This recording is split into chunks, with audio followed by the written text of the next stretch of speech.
اب دوستان محترم، میں یہاں رک کر تھوڑا، اگر کہیں میری بہنیں بیٹیاں مائیں ان تک آواز جا رہی ہے تو ایک پیغام ان کے لیے چھوڑنا چاہتا ہوں، کیونکہ اب دور کہتے ہیں جی تبدیل ہو گیا ہے، میرا جسم میری مرضی والا دور آ گیا ہے۔ تو میں ماں بہنوں بیٹیوں کے لیے ایک پیغام دینا چاہتا ہوں کہ اسلام کی آمد سے پہلے دنیا میں عورت نام کی کوئی عزت نہیں تھی، ماں بہن بیٹی نام کی کوئی عزت و تکریم نہیں تھی۔ آج جن کی ایما پر ہماری وہ بہنیں بینرز اٹھا کے نکلتی ہیں نا، ان بہنوں کو یہ پیغام دینا چاہتا ہوں، اور اپنی گھر میں جو جہاں مجھے بہنیں مائیں سننے والی ان تک بھی یہ بات پہنچانا چاہتا ہوں کہ دوستان محترم، اگر پچھلی تاریخ کا مطالعہ کیا جائے تو اہل فرانس جو ہے نا، ان کا عقیدہ عورت کے بارے میں کیا تھا؟ اہل فرانس کا عقیدہ یہ تھا کہ عورت آدھا انسان ہے، یہ پورا انسان نہیں ہے، اور کیونکہ یہ آدھا ہے، ہمارے ہاں بھی نہ کوئی بچہ شرارتی زیادہ ہو تو کہتے ہیں اس کی ایک رگ یا کم ہے یا فالتو ہے، اس کو بھی پورا نہیں سمجھا جاتا۔ تو یہ نظریہ فرانس سے آیا ہے جی، وہ کہتے تھے کیونکہ یہ آدھی انسان ہے، پوری انسان نہیں ہے، اس لیے ہر شر اسی سے جنم لیتا ہے۔ یعنی اہل فرانس، ان کا عقیدہ اور نظریہ عورت کے بارے میں یہ تھا کہ ساری کائنات کا جو شر ہے یہ وجود عورت سے جنم لیتا ہے۔ اگلی تہذیب بھی چلیے، کہتے ہیں چین کی تہذیب بڑی اعلیٰ تہذیب ہے۔ چائنا کی تہذیب کا مطالعہ میں نے کیا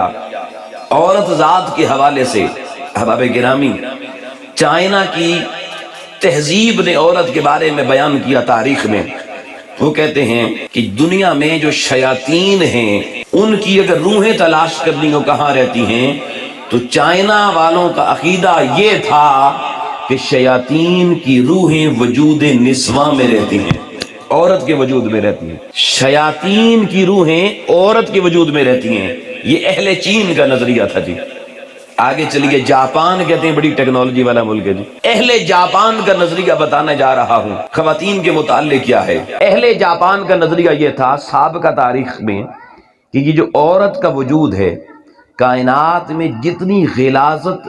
نجاست، کثافت ہے، اس ساری کائنات کی نجاست اور غلاظت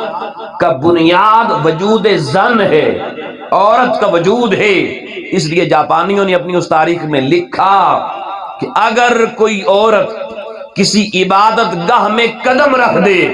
وہ عبادت گاہ نہیں رہتی، وہ ناپاک ہو جاتی۔ یہ آج کی آزادی نسواں کا نعرہ لگانے والی ماں بہن بیٹی کے لیے یہ باتیں سمجھنا ضروری ہیں، تاکہ انہیں پتا چلے ہم کیا تھی، ہمیں دنیا میں کیا عزت ملی تھی، جن تہذیبوں سے آج لے کر ہم عزتوں کے تاج دنیا کو بتاتی پھرتی ہیں۔ میری مائیں بہنیں کہ مغرب میں دیکھیں جی بڑی آزادی ہے، اسلام بڑی پابندیاں لگاتا ہے، وہ مغرب، مشرق، شمال، جنوب میں ان کی تہذیب کے کچھ رنگ آپ کے سامنے رکھ رہا ہوں۔ اب آپ گرامی، تین بڑی تہذیبیں میں نے بتا دی،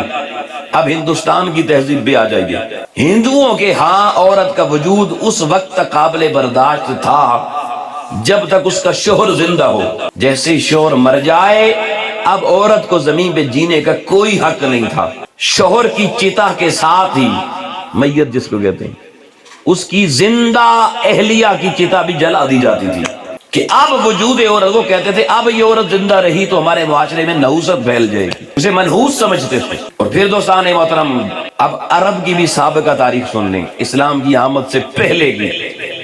عربوں کے ہاں تو عورت کا وجود پیدا ہونا ہی ٹھیک نہیں سمجھا جاتا تھا، بچی پیدا ہوئی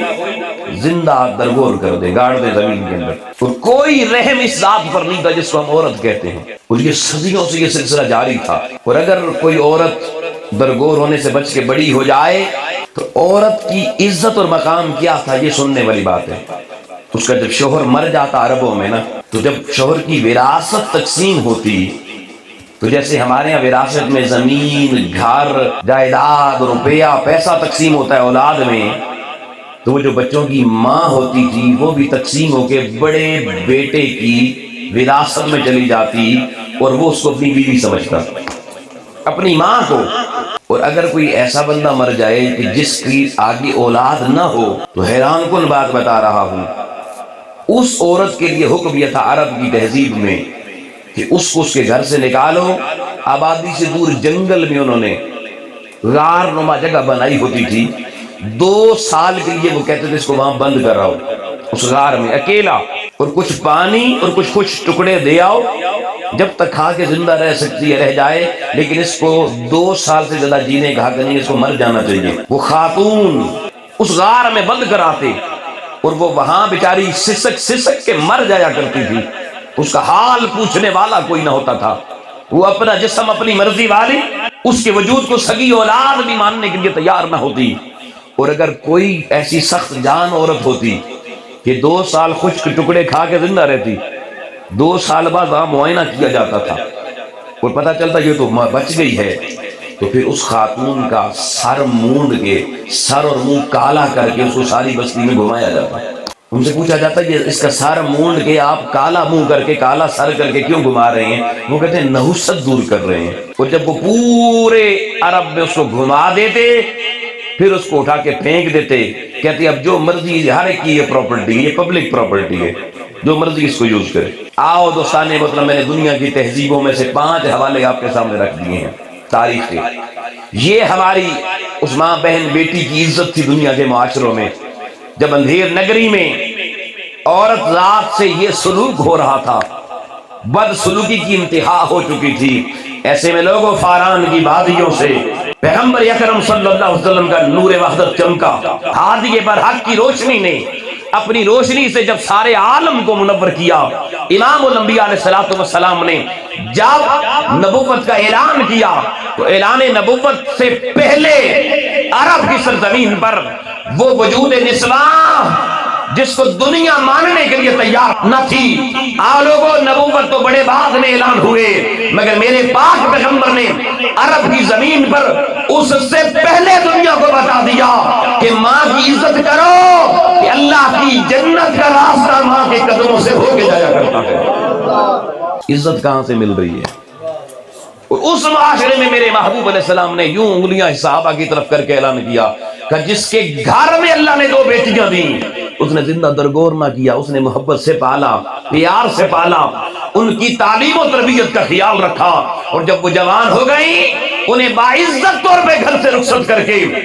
ان کو اپنے شوہر کے ساتھ روانہ کر دیا۔ آقا نے فرمایا میں محمد دنیا میں رہتے ہوئے ان ماں باپ کو جنت کی ضمانت دیتا ہوں۔ بیٹیاں والدین کے لیے جنت کا ذریعہ بن گئی، بہنیں بیویاں کائنات میں مردوں کی عزت کا سبب رحمت للعالمین نے بنا دی، ماں جنت جانے کا سبب بن گئی۔ عزتوں کے جو تاج اس وجود زن کو ملے ہیں دوستان محترم، نہ مغرب سے ملے، نہ مشرق سے ملے، نہ شمال سے ملے، نہ جنوب سے ملے، نہ چائنا کی تہذیب سے، نہ یورپ کی تہذیب سے، ارے نہ جاپان کی تہذیب سے، نہ لوگوں نہ ہندوستان کی تہذیب سے، عورت ذات کو عزتوں کے یہ تاج ملے تو در مصطفیٰ سے ملے۔ اب میں پوچھتا ہوں جس دین محمدی نے میری ماں بہن بیٹی کو اتنی عزت کا